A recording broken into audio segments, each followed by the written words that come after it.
ఏఎస్బీఎల్ వారి శ్రీరామనవమి కళ్యాణ మహోత్సవం సింగర్ సునీత గారి మధురగానంతో మార్చి 27 సాయంత్రం 5:30కు బుక్ మై షోలో మీ ఉచిత పాస్ ఇప్పుడే బుక్ చేసుకోండి. మరికొన్ని రోజుల్లో ఇక్కడ ఐపీఎల్ జరగబోతుంటే పాకిస్తాన్ సూపర్ లీగ్ జరగబోతుంది. ఐపీఎల్ జరిగినప్పుడు అక్కడ కూడా షెడ్యూల్ చేస్తుంటారు. అయితే ఇప్పుడు పాకిస్తాన్ సూపర్ లీగ్ 2026 టోర్నమెంట్కి బిగ్ షాక్ తగిలింది. ఇంకొక 3-4 రోజుల్లోనే ఈ టోర్నమెంట్ అక్కడ ప్రారంభం కానున్నటువంటి సంగతి మనందరికీ తెలిసిందే. మార్చ్ 26వ తేదీ నుంచి ఈ యొక్క పాకిస్తాన్ సూపర్ లీగ్ 2026 టోర్నమెంట్ అక్కడ షురూ కాబోతుంది. అయితే అనూహ్యమైనటువంటి పరిణామాలు అక్కడ ఎదురవుతున్నాయి.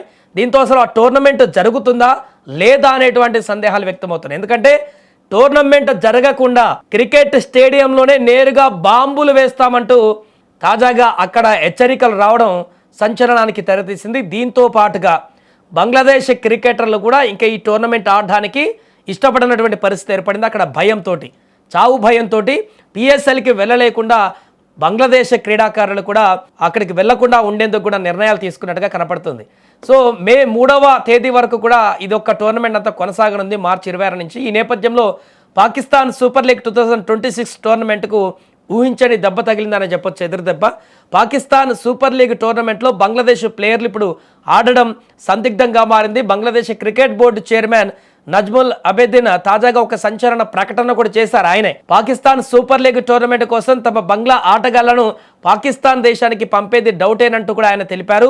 ఇక పాకిస్తాన్ వర్సెస్ ఆఫ్ఘనిస్తాన్ మధ్య యుద్ధ వాతావరణం నెలకొన్నటువంటి నేపథ్యంలో బంగ్లాదేశ్ సర్కార్ తుది నిర్ణయం తీసుకున్నటువంటి తర్వాత తమ ప్లేయర్లను పంపేదానిపైన నిర్ణయం తీసుకుంటామని చివరి క్షణంలో ట్విస్ట్ ఇచ్చారు. ఇప్పుడు దీంతో పాకిస్తాన్ క్రికెట్ బోర్డు ఆందోళనకు గురవుతుంది. ఎందుకంటే విదేశీ ప్లేయర్లు కూడా ఇప్పటికీ ఆల్మోస్ట్ పాకిస్తాన్కి వెళ్ళడానికి మొగ్గు చూపట్లేదు. అందులో ఉన్నటువంటి కాస్తో కూస్తో విదేశీ ప్లేయర్లు కూడా ఇప్పుడు రావట్లేదు. సో ఇక ఉండేది ఒక బంగ్లాదేశ్ ప్లేయర్లే కాబట్టి వారికి మద్దతుగా ఎప్పటికీ వారు కూడా ఆడేందుకు ఇప్పుడు ఇష్టపడకపోతే కంప్లీట్గా అది లోకల్ టోర్నమెంట్గా మారబోతుంది. పాకిస్తాన్లో ఉన్నటువంటి ప్లేయర్లు మాత్రమే ఆడతారు. సో ఆఫ్ఘనిస్తాన్లోని కాబూల్ ఆసుపత్రి పైన గత కొన్ని రోజుల క్రితం జరిగినటువంటి దాడి మనం చూసిందే.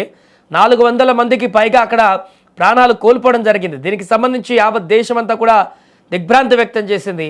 ప్రపంచమంతా కూడా రషీద్ ఖాన్ కానీ నబీ లాంటి ఆఫ్ఘనిస్తాన్ క్రీడాకారులు అందరూ కూడా దీనిపైన చాలా ఆగ్రహాన్ని వ్యక్తం చేస్తూ భావోద్వేగాన్ని కూడా తెలిపారు. దీంతో ఇప్పుడు పాకిస్తాన్ పైన ప్రతీకారం తీర్చుకునేందుకు తాలిబాన్స్ సిద్ధమవుతున్నారు. ఈ యొక్క రంజాన్ అయిపోయిన తర్వాత ఏ క్షణమైనా కూడా అటాక్ చేసేటువంటి అవకాశం ఉన్నట్టుగా స్పష్టంగా తెలుస్తుంది. పాకిస్తాన్ సూపర్ లీగ్ టోర్నమెంట్ జరిగేటువంటి స్టేడియాల పైన బాంబులు వేస్తామని ఇప్పటికే తాలిబాన్స్ హెచ్చరికలు జారీ చేశారు. అయితే ఈ నేపథ్యంలో Bangladesh cricket board chairman Najmul Abedin ఈ యొక్క కీలక ప్రకటన చేశారు. బంగ్లాదేశ్ క్రీడాకారులకు వచ్చేది సందిగ్ధంగా మారిందంటూ కూడా చెప్పారు. ఇక పాకిస్తాన్ సూపర్ లీగ్ 2026 టోర్నమెంట్ కోసం బంగ్లాదేశ్ ప్లేయర్లను పంపడం పైన ఇంకా నిర్ణయం తీసుకోలేదని కూడా వెల్లడించారు. ప్రస్తుతం పాకిస్తాన్ వర్సెస్ ఆఫ్ఘనిస్తాన్ మధ్య యుద్ధం నెలకొందని వివరించారు. ఇలాంటి నేపథ్యంలో తమ బంగ్లాదేశ్ ప్లేయర్లను పాకిస్తాన్ దేశానికి పంపిస్తే ఏ క్షణమైన ప్రమాదం జరిగే ఛాన్స్ ఉంటుందని నజ్ముల్ షాకింగ్ ప్రకటన చేశారు. దీనిపైన బంగ్లాదేశ్ ప్రభుత్వంతో త్వరలోనే చర్చలు జరుపుతారని వివరించారు. బంగ్లాదేశ్ సర్కార్ గ్రీన్ సిగ్నల్ ఇస్తేనే తమ ప్లేయర్లను పాకిస్తాన్ పంపిస్తామంటూ కూడా క్లారిటీ ఇచ్చారు. ఇక దీంతో పిఎస్ఎల్ 2026 టోర్నమెంట్లో బంగ్లాదేశ్ ప్లేయర్లు పాల్గొనేది కాస్త డౌట్గానే మారింది.